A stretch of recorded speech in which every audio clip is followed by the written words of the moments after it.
Good morning students.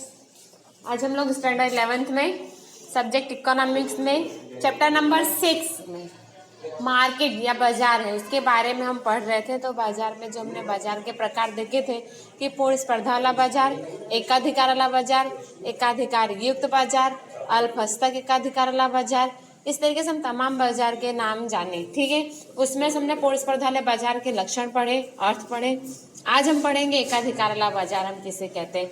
तो देखो, एकाधिकार मतलब एक व्यक्ति का अधिकार, जिससे हम क्या कहते हैं, एकाधिकार कहते हैं।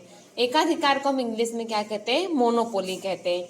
तो जो प्राचीन अर्थशास्त्री हैं, जो पूर्व अर्थशास्त्री हैं, उन्होंने क्या किया, बाजार को दो बिंदुओं में बांटा। पहला एक पूर्ण स्पर्धा वाले बाजार जिसमें असंख्य क्रेता और असंख्य विक्रेता होते हैं, और दूसरा कि एकाधिकार वाला बाजार, इसमें क्या है कि एक ही बेचने वाला होगा, विक्रेता होगा, और क्रेता क्या होगा, अधिक होगा। ठीक है, तो इस तरीके का बाजार क्या होता है, हमारे लिए सिर्फ काल्पनिक होता है। हम सिर्फ ऐसा सोच सकते हैं कि किसी भी बाजार में सिर्फ एक ही विक्रेता हो और खरीदने वाला अनेक हो, ऐसा होता नहीं है। ये पूर्ण स्पर्धा वाले बाजार ही हमारे अर्थतंत्र में अस्तित्व में आते हैं। तो इसलिए हम ये कहते हैं कि एकाधिकार वाला बाजार जो है वो काल्पनिक है। ठीक है, तो एकाधिकार को हम अंग्रेजी में कहते हैं मोनोपोली। क्या कहते हैं, मोनोपोली, जो ग्रीक भाषा पर से अवतरित हुआ है, जिसमें मोनोज का अर्थ होता है एक और पोलिन का अर्थ होता है विक्रेता। कहने का अर्थ क्या है कि एक विक्रेता।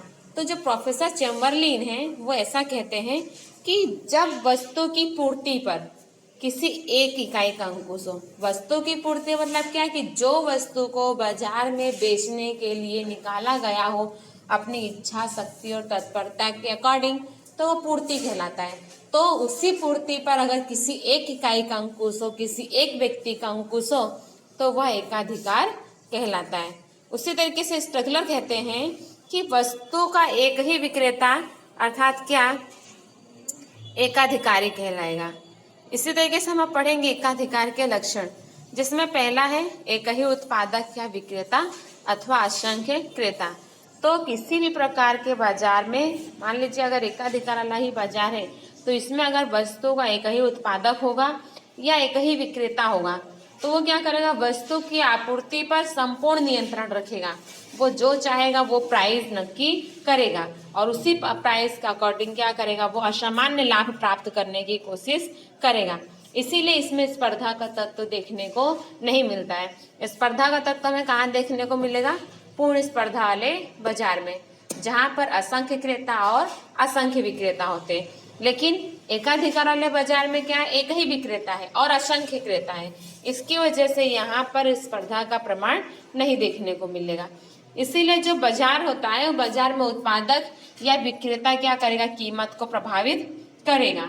इसीलिए हम एकाधिकार वाले बाजार में कीमत निश्चित करने वाले व्यक्ति को प्राइस मेकर के नाम से जानते हैं, और पूर्ण स्पर्धा वाले बाजार में प्राइस टेकर के नाम से हम कीमत नक्की करने वाले को जानते हैं।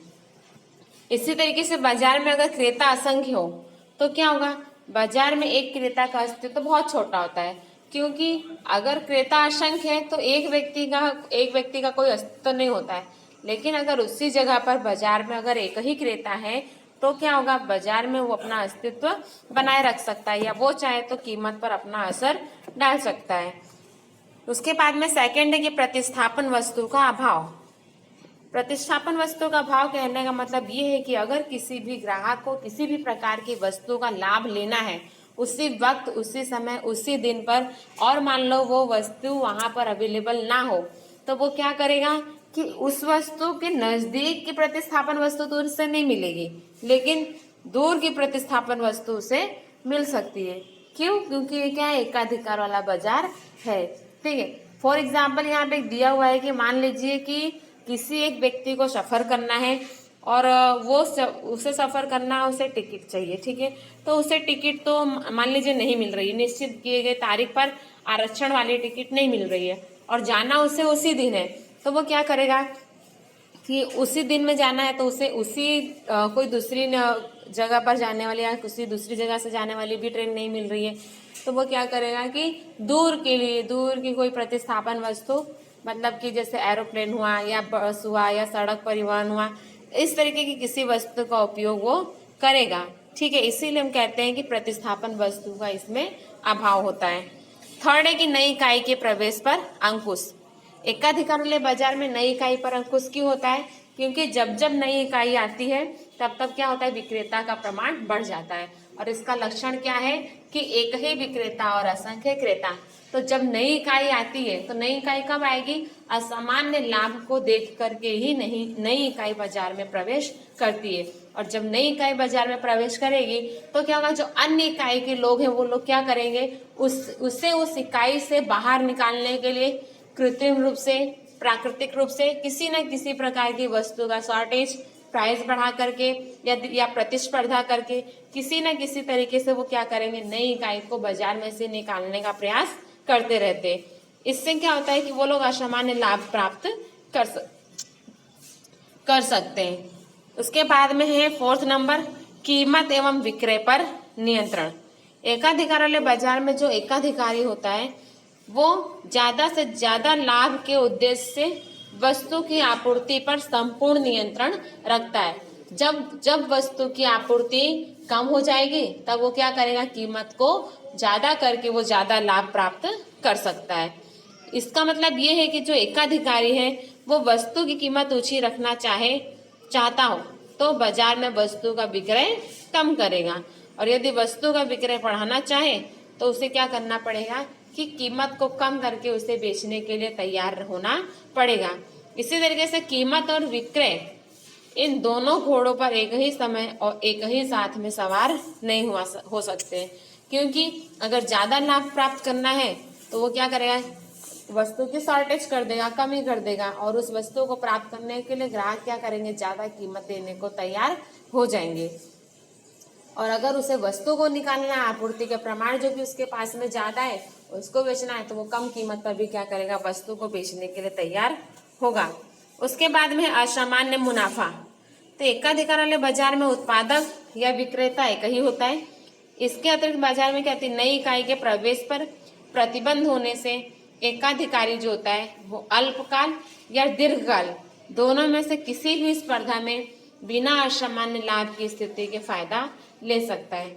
क्योंकि यहाँ पर जो वस्तु होती है उस वस्तु की कीमत को विक्रेता क्या करता है, ऊंची रखता है, जिससे उस ऊंची कीमत को रख करके वो ज्यादा लाभ प्राप्त कर सकता है।